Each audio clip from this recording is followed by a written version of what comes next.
नमस्कार। आज के इस विश्लेषण में हम बात करने वाले हैं एक बहुत ही चौंकाने वाले विरोधाभास की, जिसे हम बंगाल पैराडॉक्स कह सकते हैं।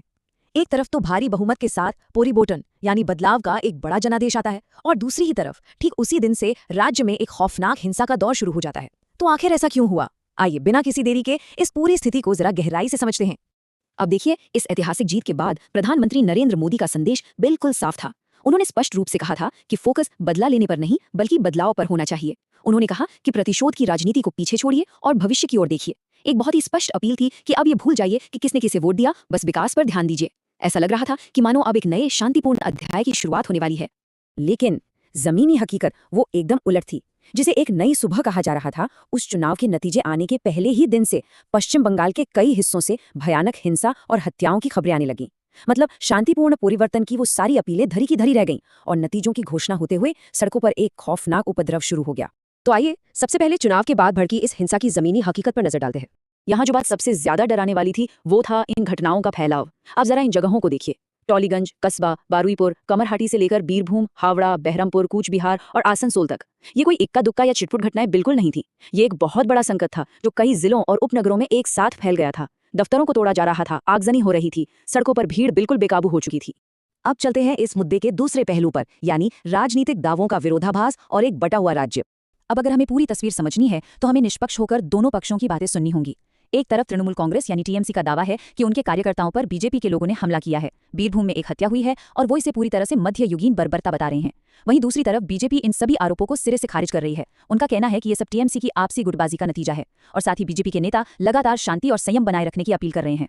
इस पूरे बवाल पर टीएमसी की प्रतिक्रिया बहुत ही तीखी रही। उनका सीधा बयान था कि ये वो बदलाव है जिसे बीजेपी इस मिट्टी पर खींच लाई है। दुस्वप्न पहले ही शुरू हो चुका है। उनके आरोप बहुत गंभीर थे, यहाँ तक कि उन्होंने ये भी दावा किया कि बीरभूम के नानूर में उनके एक कार्यकर्ता की दिन दहाड़े बेरहमी से हत्या कर दी गई।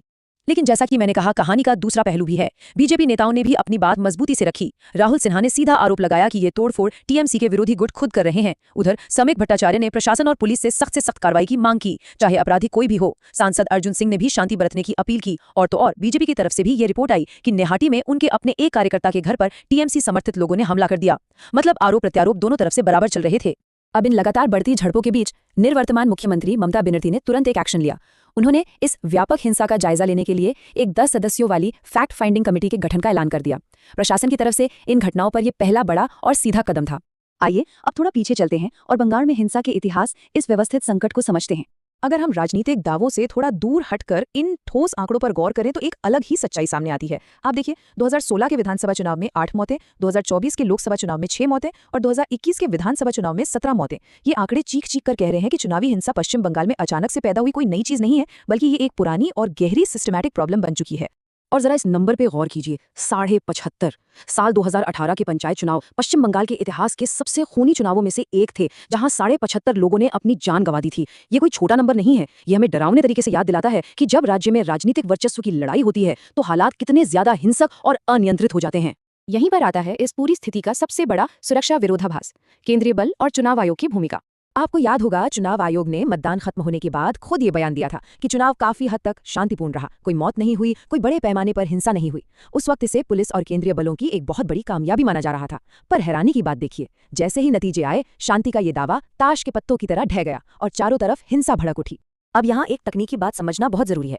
नियम यह है कि जब तक आदर्श आचार संहिता लागू रहती है और चुनाव प्रक्रिया पूरी तरह से खत्म नहीं हो जाती, तब तक राज्य का प्रशासन और कानून व्यवस्था ये सब सीधे चुनाव आयोग के कंट्रोल में होता है।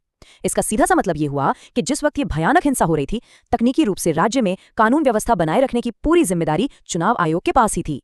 और जरा सोचिए, उस वक्त इस कानून व्यवस्था को संभालने के लिए जमीन पर कितनी फोर्स मौजूद थी? 70,000। जी हाँ, पश्चिम बंगाल में सेंट्रल आर्म्ड पुलिस फोर्सेस यानी सीएपीएफ के करीब 70,000 जवान तैनात किए गए थे। 70,000 जवानों का मतलब समझते हैं आप?